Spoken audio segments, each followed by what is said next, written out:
Hello, Beyond the Gates fans. Today is Wednesday, May 21st. We're talking about today's sort of wacky Wednesday episode, I guess I would say. Per usual, you can support the channel by subscribing, or more importantly to me, commenting on these videos with your opinions on the show. You could also support the channel by supporting my Patreon, patreon.com/OCGTV. Where to start with today's episode? I want to start with the Chelsea story because I am disappointed. Now, today, her story did lead to us getting some good scenes with her and her mother, Dani. And I appreciate those scenes. However, I feel like the build to Chelsea falling for the woman in her little throuple sexual relationship just wasn't there enough for me. You know, they started this Chelsea story pretty early on in the show, and then it went away for several weeks, and it came back, and Chelsea's suddenly falling for the woman in her throuple. And then it kind of goes away for another week, and then it comes back, and Chelsea's getting dumped by the woman in her throuple before they could even have a real date. And I get it, the woman in her throuple is, loves her husband and all that. However, I just feel like the drama has been left on the cutting room floor. We could have had way more drama with this whole story. But instead, much like the Naomi's gonna battle Bill in court story, it kind of gets dropped before we get any real drama from it. So it's disappointing to me. Now, you can say that instead of us getting that drama, we do get some character development for Chelsea, or more importantly, even Dani. I feel like Dani got to be a good mom to Chelsea today. Now, I guess we have to touch upon Dani and Pamela today, who were together talking at the country club. Pamela told Dani about how Diego randomly, well, maybe not random, well, it was pretty random. Diego kissed her to make Vanessa jealous. And I liked Dani pointing out that, the world's upside down. Why is a man trying to kiss a single woman to make a married woman jealous?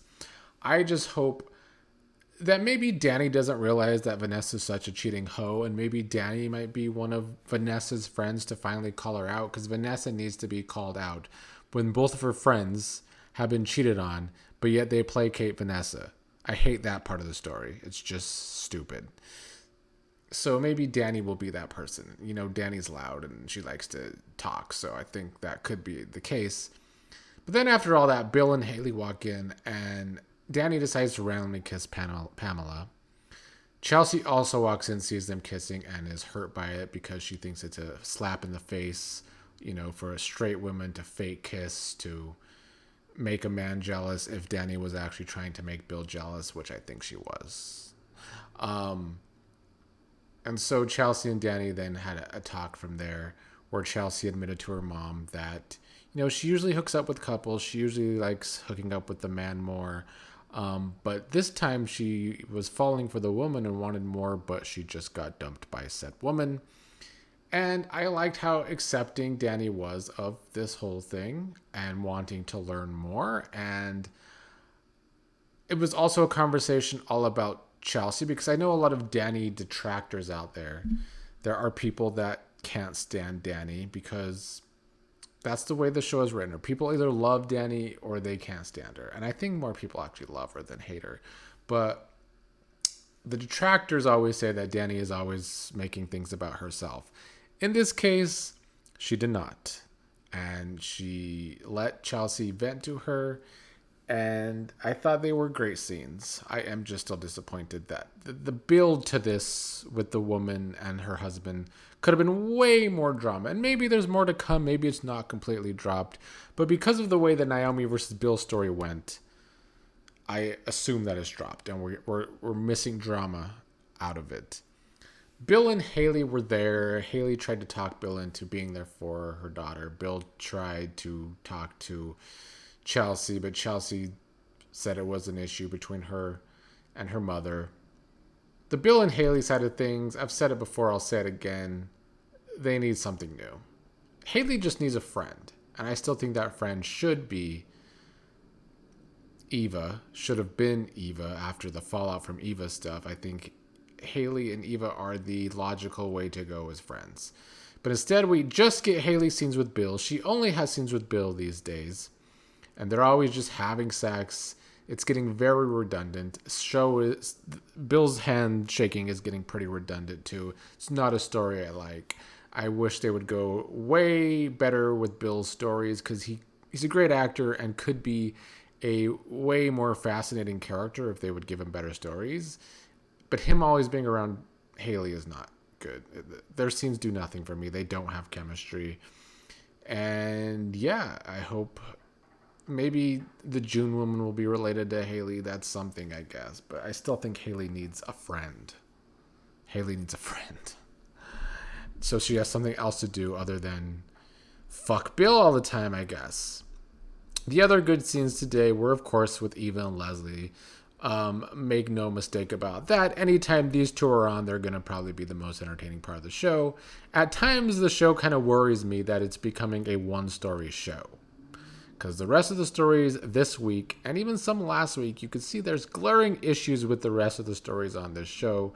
Either being boring, fast-forward material like the triangle, or being too slow like the Joey, Vanessa, Doug stuff.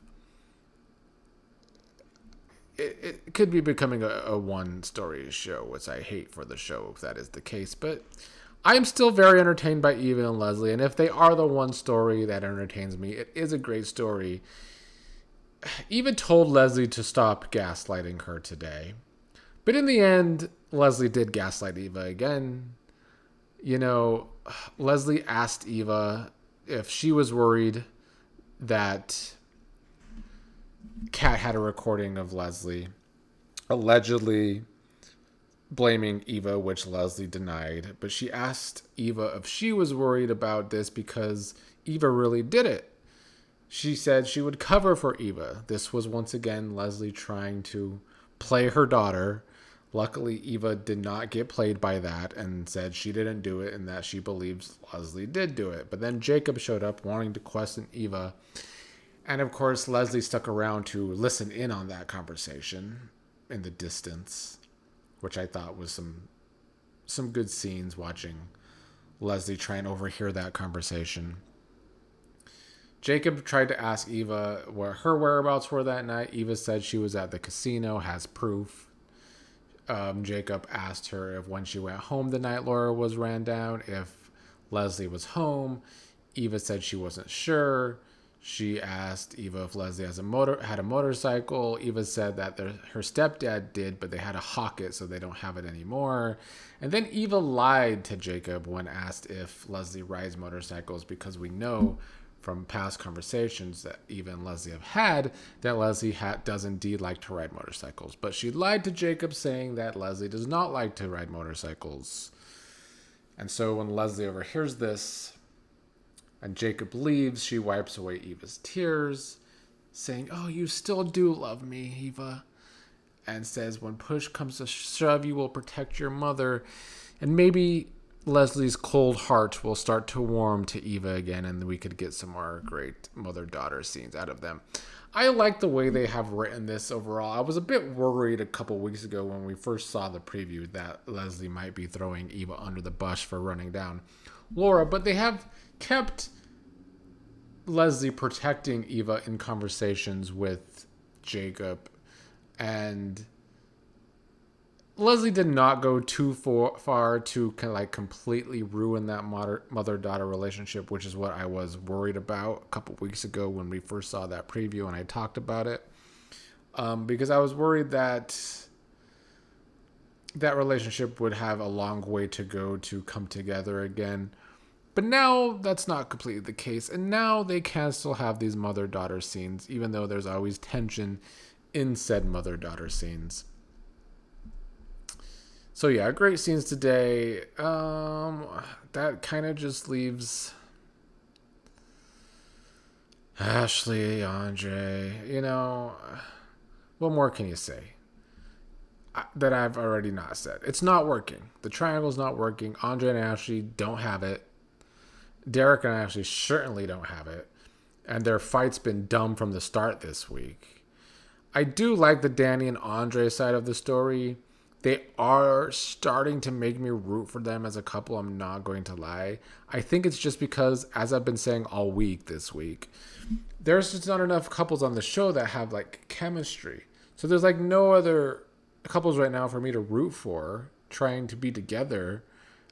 It could be the Tomas, Kat, and Eva triangle, but Tomas can't act, so it's not that. That just falls flat. So we really kind of do only have Andre and Dani, and they are doing a good job of building tension between those two. And now Ashley's going to be brought into that, and I don't know if I'm going to like that as much, but I guess we'll find out in the future, won't we? Let's read a couple of comments from yesterday's video that you all left, because I do enjoy your comments. Once again, let me say, please leave your comments, because I do enjoy them. 1234 Pat said, I don't think we should get too comfortable with Leslie. She could still try to come back to Laura's room if she suspects that she's onto her. I mean, that's very true. Leslie could try to take out Laura again if things are looking like Leslie's going to get caught. Maybe the third time will be the charm for Leslie taking Laura out. Ronald Dobbins says, it seems to me that Trisha Mann is having the time of her life playing Leslie. Agreed. She is. She should be having a good time because the character is great and she's doing a wonderful job playing that character. Kaiwan Calendar said, Kat is a good detective. Reminds me of All My Children when the people in town used to solve the case. I like Kat, being the detective that's not really a detective. I like that Kat is written as smart. I also like that Kat, however, that she's smart, but she has this tunnel vision against Eva to keep that little rivalry going. Ronald Dobbins said, I like that they let us know via Ashley's phone call to Shanice that Leslie showed up at the hospital on Shanice's day off. Shanice would have recognized her. Great point, Ronald, because we all know Shanice knows what's going on at that hospital. And I do think Shanice at some point is going to play a part in maybe getting Leslie caught. I just hope nothing happens to Shanice, that's for sure. Cami12 Productions said, I love that each of the characters have both good and bad sides to them. It makes them less predictable, but I'm also finding it hard to really root for any single character. As I said in the comments, that is a good point. Everyone is written as very gray, which is realistic. And, some people are clearly more villainous than others. I did say in the comments that I think the closest we have to like heroes on the show is Jacob and Naomi so far. But they could be a little boring. That's where you go wrong with heroes sometimes. I like that everyone's pretty gray. I don't need anyone to like root for hardcore. I need couples to root for on a soap opera, which I've been saying all week. That's the whole chemistry part of things. But that is still a good point by Cami. As long as I don't hate too many of the characters, I'm fine on a TV show. When I start hating too many characters, that's when it becomes a problem for me, personally. Hemi30 says, Tomas is a bone carrier, tea spiller, gossip, just all of it. I don't want Eva or Kat with Mr. Roboto. She then said, Leslie was again the best part of this episode. The way they filmed her creeping up on Laura had me rolling. Yeah, that scene yesterday with Leslie in the hospital was great. And Tomas is a bone carrier. I think he would give Sheree a run for her money if he wanted to.